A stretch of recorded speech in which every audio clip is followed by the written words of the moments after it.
Bien, buenas noches. Entonces vamos a resolver tres ejercicios que son muy parecidos a los del examen. No son los ejercicios del examen, lo repito. Sin embargo, son muy parecidos y considero que son los que, o uno de los cuales tuvieron la mayoría algunos errores muy comunes y frecuentes. Por ejemplo, el primer ejercicio del examen no es el mismo, insisto, era parecido a algo así, decía, no sé, una población de aves o personas o una bacteria o iguana, ya no lo recuerdo, en una cantidad determinada de años está dada por una función. Yo aquí escribí dos posibles funciones, una función p de x igual a 250 por x más 6000 y una función p de x igual a menos 250 por x más 6000. Lo primero, en la prueba usualmente aparecen las dos variables ya definidas, ya caracterizadas. Incluso aquí p de x, por ejemplo, en este caso yo inventé este problema, se refiere a la población de aves y x a los años transcurridos. Si leemos de nuevo el problema, la población de aves en los próximos 15 años significa entonces que el p de x entrega la población cuando x son los años transcurridos. Vamos a revisar estas dos funciones que son distintas, sin embargo, corresponden al mismo tipo de funciones. Yo acá abajo noté en verde que son funciones lineales. Tienen la forma i igual a un número por x más n. Lo mismo pasa acá. I igual a un número por x más n. Sin embargo, son distintas, pese a que los números son muy parecidos. Una tiene un 250 multiplicando la x y una tiene un menos 250 multiplicado la x. Las dos son lineales, sin embargo, la única diferencia que hay es ese signo negativo. Antes de seguir, lo repito, las variables hay que, o es una buena idea definirlas si es que no lo están, en el examen lo estaban. P de x es la población y x son los años. Un dato que aparece aquí, que puede ser importante y relevante y que nos permite de hecho responder si es que estuviese la pregunta el dominio contextualizado, es esta cosa que aparece aquí. Esto es durante los próximos 15 años. Los años son nuestra variable x. Y si los años son nuestra variable x y estamos hablando de los próximos 15 años, eso está haciendo referencia exclusivamente al dominio contextualizado. Así que si nos piden eso, lo que podríamos decir inmediatamente es que el dominio contextualizado de esta función son la variable independiente siempre, en nuestro caso la x, y son los años transcurridos, así que son números reales, con la condición de que estén entre 0 y 15. Son años, así que le vamos a poner aquí años. Esta es una forma de escribir el dominio contextualizado. La otra forma es más breve, x entre 0 y 15 años. Fin del problema. Entonces, nuestra x parte del dominio contextualizado. Perfecto. Primera parte, nombre a los ejes. Si ya tenemos identificadas las dos variables, entonces ponerle el nombre a los ejes no debería ser nada terrible. El p de x en nuestro caso es la función o la variable i, la voy a poner aquí, y lo mismo pasa con los años transcurridos. Los años transcurridos son la variable x, así que la x siempre en el eje horizontal. No sé, ahí por ejemplo. Bien, la parte entonces que corresponde a la letra A de ponerle el nombre a los ejes no es más que poner la variable y en el eje vertical, la variable x en el eje horizontal. Segunda parte, esbozar la gráfica y ponerla o marcar la coordenada inicial y final. Para eso entonces yo marqué aquí dos funciones, una que tiene un 250 por x más 6000 y uno que tiene un menos 250 por x más 6000. Anoté acá abajito la forma de la función lineal y igual a m por x más n. En ambos casos es el mismo valor o es el mismo tipo de función, pero ya se dieron cuenta, la forma, o perdón, el único valor que cambia es en este caso el 250, que corresponde a esta m, que es la pendiente, y en este caso de aquí el menos 250, que también es la m y que también es por tanto la pendiente. La pendiente es el único valor que cambia en estos dos ejemplos de aquí. ¿Qué eso o en qué incide en la gráfica de la función? Bueno, la pendiente muestra la inclinación que tiene la recta en el gráfico, así que como aquí el 250 es un número positivo, significa que la recta tiene que ser una recta creciente. Y en este caso, como menos 250, bien digo, es negativo, entonces la recta debe ser decreciente. No lo olvide, leemos siempre de izquierda a derecha aquí en Occidente al menos. Así que de izquierda a derecha esta recta es creciente, de izquierda a derecha esta recta es decreciente. Marquemos dos puntos que sean importantes. En este caso nos piden la coordenada inicial y la coordenada final. Para el primer ejemplo, podríamos tomar la coordenada inicial. Como el x comienza en 0, entonces lo que vamos a hacer es evaluar el x en 0. 250 por 0 suele ser 0, más 6000 suele ser 6000. Así que el punto 0,6000 es el punto de la coordenada inicial para la función de nuestro lado izquierdo. La voy a marcar aquí. La coordenada es 0 para x, 6000 para y. ¿Sí? La coordenada final. Bueno, el x comienza en 0, ahí marca el inicio, termina en 15, marca el final. Así que lo que vamos a hacer es tomar el 250, lo vamos a multiplicar por 15 y le vamos a sumar 6000. Ya, en este caso a mí me dio 9750. No sé, voy a marcarlo por aquí, el 9750. Recuerde que lo que estoy haciendo es marcar el x, que en nuestro caso es 15. Voy a poner aquí 15. 15 son los años. Y lo que me dio al reemplazar el 15 aquí, 250 por 15 más 6000, es un valor en y, que en mi caso me dio 9750.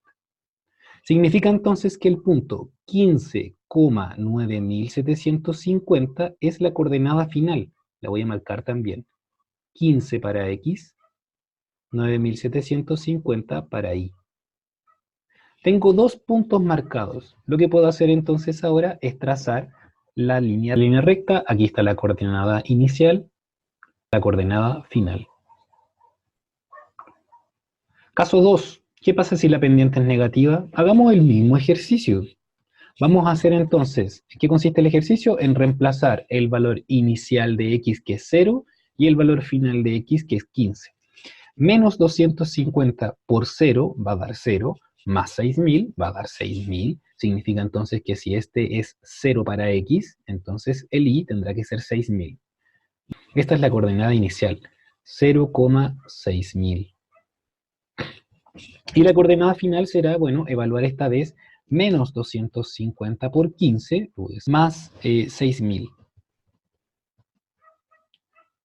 Que en mi caso me da 2250. ¿Qué hice nuevamente? Tomé el x igual a 15, y cuando lo reemplacé aquí, lo que me dio es el valor de y. El valor de y es 2250. Significa entonces que esta intersección, 15,2250, es el punto de la coordenada final. Tengo nuevamente dos puntos. Lo que puedo hacer es trazar entonces la recta que pasa por ellos. Voy a tratar de hacer la recta más recta. Uy, qué recta más fea. Ahí, por ejemplo. Entonces, ¿qué pasó aquí? Al igual que el problema del lado izquierdo, esta corresponde a la coordenada final y esta corresponde a la coordenada inicial. ¿Qué diferencia se puede apreciar entre ambas gráficas? Bueno, es evidente. Ambas son rectas, esa no es una diferencia. Ambas tienen coordenada inicial y final, tampoco esa es una diferencia. Sin embargo, si se fijan, la coordenada final cambió para el caso del lado izquierdo como para el lado derecho. Pero más que eso, si se fija aquí bien, la pendiente de la recta es distinta en el lado izquierdo que en el lado derecho.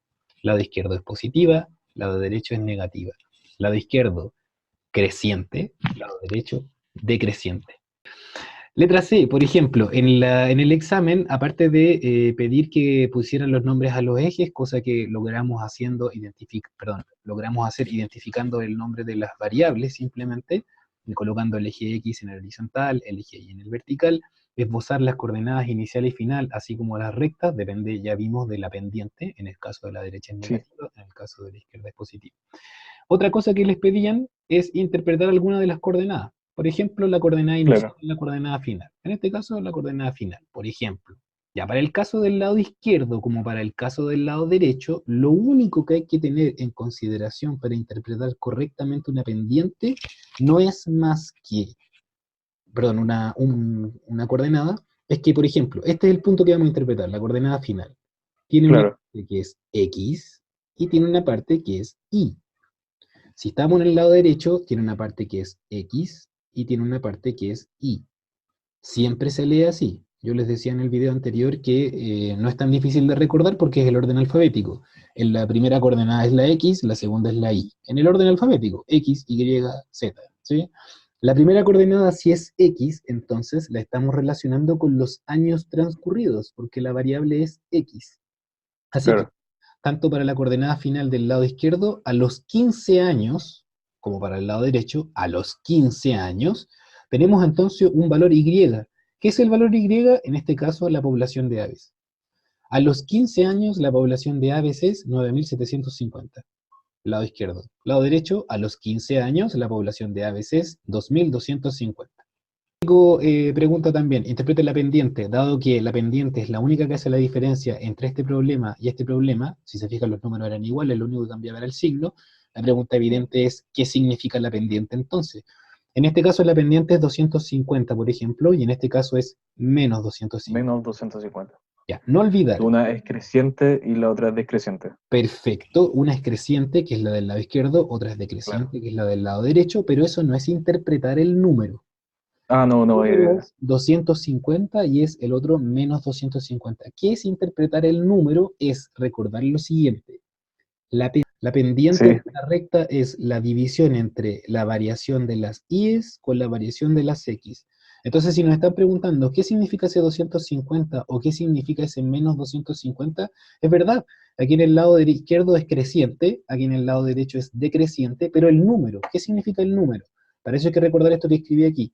La división entre las y's y las x, voy a escribir entonces qué son las y's, población de aves, qué son las x, años transcurridos.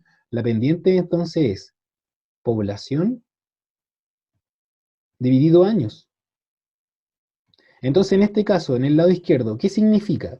Significa que por cada un año transcurrido, la población aumenta en 250 aves. En el lado derecho, por cada un año transcurrido, la población de aves disminuye en 250. Entonces, cuando le digan interprete, está bien, en este caso es creciente y en este caso es decreciente, pero le dicen interprete la pendiente, es decir, diga algo del número. El número significa 250 aves de población aumentan, porque es positivo, cada año. Y en el lado derecho, 250 aves disminuyen cada año. Aquí la palabra clave es cada año, ahí. Disminuye porque es negativo, aumenta porque es positivo, pero el número es aún más clave. 250 son las aves que aumenta cada año, aquí son 250 las aves que disminuye cada año. La pendiente es el número. Vamos al segundo problema. El segundo problema, o algo muy parecido al problema del examen, era una cosa como esta. Decía, hablaba de un cilindro de goma eh, que tenía una altura constante y un radio que variaba en el tiempo, lo cual significa lo siguiente, si uno, no sé, vamos a intentar aquí dibujar un cilindro, pero un cilindro es típicamente una cosa que tiene una tapa circular, tiene una altura y la misma tapa, pero por debajo, claro. ¿sí? En este caso la altura lo que dice es que era constante, o sea, la altura no cambiaba, lo único que cambia era el radio. En el fondo el cilindro o se agranda o se achica dependiendo del tiempo, probablemente de las condiciones, no sé. Entonces, por ejemplo, hablaba de que el área era, no sé, una función como esta, no era esta la función del examen, pero algo parecido, un número por r cuadrado más un número por r. Yo aquí me di el trabajo de escribir que A de r es el área del cilindro, que está medido en centímetros cuadrados. Típicamente un área se mide en una unidad al cuadrado. Y el radio es bueno, el r es el radio del cilindro que está en la misma unidad del área, pero no al cuadrado. Recuerde que si está al cuadrado es un área, si no está al cuadrado es una longitud. Y si está al cubo, elevado a 3, es un volumen. Eso es súper importante también. Y al mismo tiempo decía que el radio cambiaba según transcurría el tiempo, por ejemplo, con esta función de aquí. No es la misma del examen, pero insisto. El t es el tiempo que está medido en horas y r de t es el radio del cilindro, de nuevo medido en centímetros. Entonces la primera parte era determinar a de r de t e interpretar qué significa esa función. A de r de t no es más que tomar la función a y en lugar de escribir esta r pequeña, escribir esta r de t grande. Eso es lo que dice ahí. O sea, meter dentro de la r pequeña el r de t. Lo voy a escribir. Es reemplazar esta r pequeña de la función a, o sea, esta r que está al cuadrado y esta r que está multiplicada por 3,2, la vamos a reemplazar por r de t. Claro, si uno lo mira así, esto no se ve tan bien porque en realidad, ¿qué es RDT? Bueno, RDT es todo esto. Así que en Claro, realidad lo claro. que uno tiene que hacer es cambiar esas RDT por todo eso. Aquí, ¿qué hay que tener en consideración y como ser prolijo de alguna forma es en el trabajo con los paréntesis? Sí, no, sí es verdad. RDT está al cuadrado, así que todo esto está al cuadrado. ¿Cómo le digo a la calculadora que todo eso está al cuadrado? Entre paréntesis. Entre paréntesis, excelente. Voy a exagerar aquí, voy a poner los paréntesis con este color feo. Tranqui, tranqui. Entonces, todo lo que está entre paréntesis está al cuadrado. ¿Sí? ¿Qué está entre paréntesis? 70 70 de Euler por E, claro. elevado a entre paréntesis de -4 por t. Cierra Perfecto, paréntesis. perfecto. Todo eso está elevado al cuadrado. Si yo no lo hubiese puesto cuadrado, o sea, perdón, paréntesis, el cuadrado hubiese elevado exclusivamente al menos 4t. Y eso cambia Mm, completamente el problema. Lo que sí. sigue, más 3,2 por R de t. De nuevo, si quieren exagerar, podemos hacerlo. Los De paréntesis son nuevo, gratis. Así que podríamos ponerle aquí un paréntesis de nuevo. Y escribir aquí entonces dentro del paréntesis la función R de t, que en este caso nuevamente es 70. es 70 de Euler Excelente. elevado a -4 por t. Cierra paréntesis. Perfecto. Ah, estamos Perfecto. aquí. Así que en este caso, ¿por qué uno hace esta exageración de ponerle paréntesis? No es porque sea una manía, bueno, podría ser una manía, sino que porque cuando uno lo ponga en la calculadora esto, si no tiene paréntesis, el resultado va a ser algo completamente distinto a lo que buscamos. Sí, Así que usar paréntesis, esa es la moraleja del día. ¿Ya qué significa esta cuestión de aquí entonces?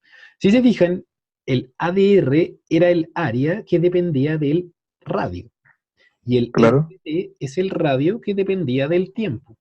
En este caso, cuando tomamos el RDT y lo metimos dentro de la, lo que quedó es esta expresión de aquí, una expresión bastante larga, muy parecida al ADR, pero en este caso ya no está el R, está el T nomás. ¿Qué significa esto entonces? Que toda esta expresión sigue siendo el área, pero ya no depende del radio. ¿De quién depende?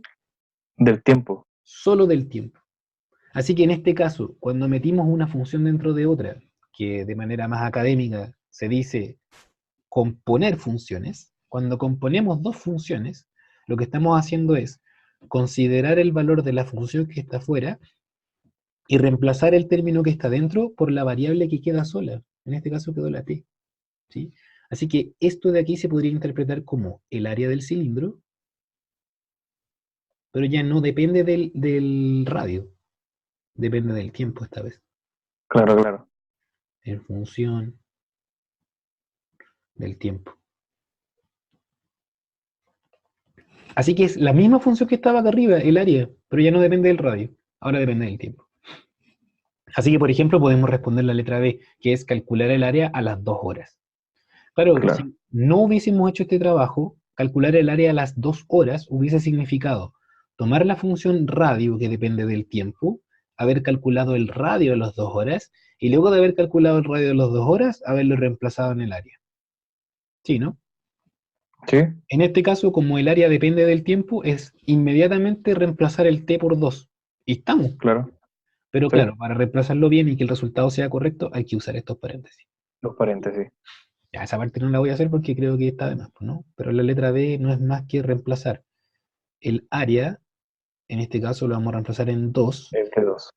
Esto 5 no sé más 1. si sea una buena idea escribirlo así. Lo voy a escribir así, ¿eh? Aunque ya sabemos que es RDT, pero lo voy a escribir así. Listo, eso uno lo mete a la calculadora y dará un número. ¿Qué número da? No tengo la menor idea. Vamos al 3. El 3 era algo muy parecido a esto y el error común que cometían aquí, bueno, perdón, a propósito, el error muy común que se cometía en el problema 2 era, primero, no usar paréntesis. Un clásico error, no lo cometan. Y el segundo error era, bueno, si no usaban paréntesis, al reemplazar en algún número, evidentemente el resultado no iba a estar correcto. Así que aquí hay un error doble, ¿sí? El error de los paréntesis, aunque uno lo mire así como a huevo, es sumamente importante. Sí, Si uno comete ese error, comete el error de arrastre en el segundo problema.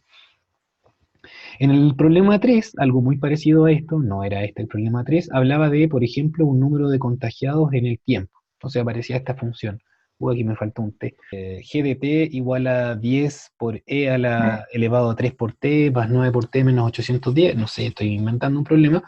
Y la pregunta A era cuántos infectados habrá en la tercera hora, y la pregunta B es determinar la derivada e interpretar un resultado. G3 de... ¿Sí? Aquí En la me... letra A netamente reemplazar el por 3. Así de simple, ¿cierto? Aquí, de nuevo, el trabajo que me voy a dar es el mismo de siempre, identificar las variables.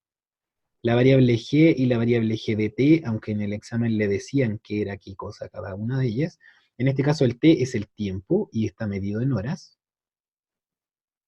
Y el g de t, bueno, es el número de contagiados.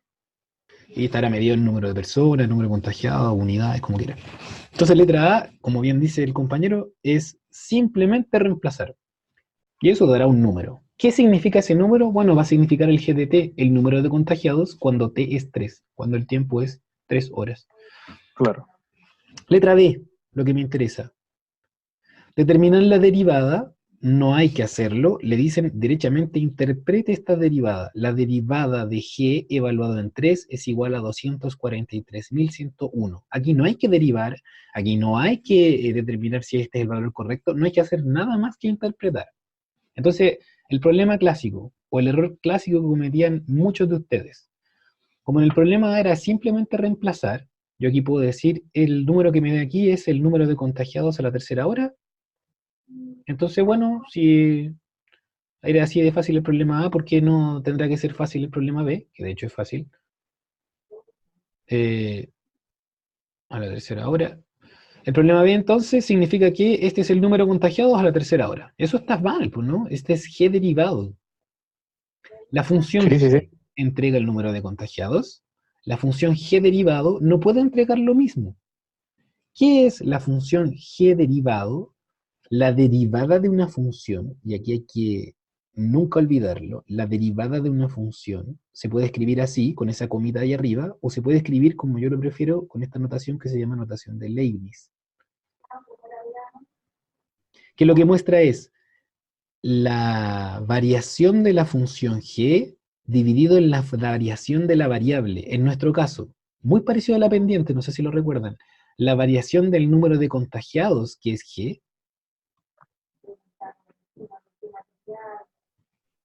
dividido la variación de la variable, que es la variación del tiempo.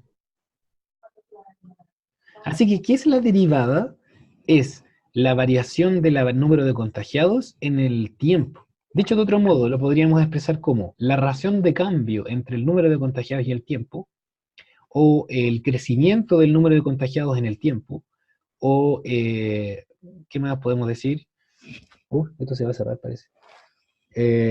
Razón de cambio, variación, tasa de crecimiento, tasa de Claro. cambio, ¿sí? Hay muchas formas de decirlo, pero no puede ser la misma función número de contagiados. Esto tiene que ser entonces, o más bien, g derivado evaluado en 3 tendrá que ser, si en este caso es igual a 243.101. Lo primero, la unidad de medida. ¿En qué unidad de medida tendrá que estar esto? Tendrá que estar en número de contagiados o en contagiados,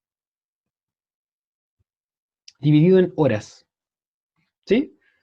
La Sí. función E es número de contagiados y el tiempo está en horas. Así que este 243.101 no es número de contagiados, es número de contagiados en el tiempo. Por tanto, cuando uno quiere interpretar esto, esto tendrá que ser dicho como la tasa de variación o la tasa de crecimiento. Voy a ponerle crecimiento porque es positivo. La tasa de crecimiento de los contagiados en el tiempo, de los contagiados a las 3 horas, porque estamos hablando en 3, es 243.101 101. contagiados por cada hora. Así que el error clásico que aquí lo he visto desde el primer día del semestre, la derivada no puede tener la misma unidad de medida de la función. La derivada siempre tiene la unidad de medida de la función dividida la unidad de medida de la variable. Siempre. Por lo tanto, no puede tener la misma interpretación que la función. Es la unidad de medida de la función dividida en la unidad de medida de la variable. Por eso uno le pone como siempre la tasa de crecimiento, o la tasa de cambio, o la tasa de variación. Esta es la palabra clave. ¿Sí? Sí.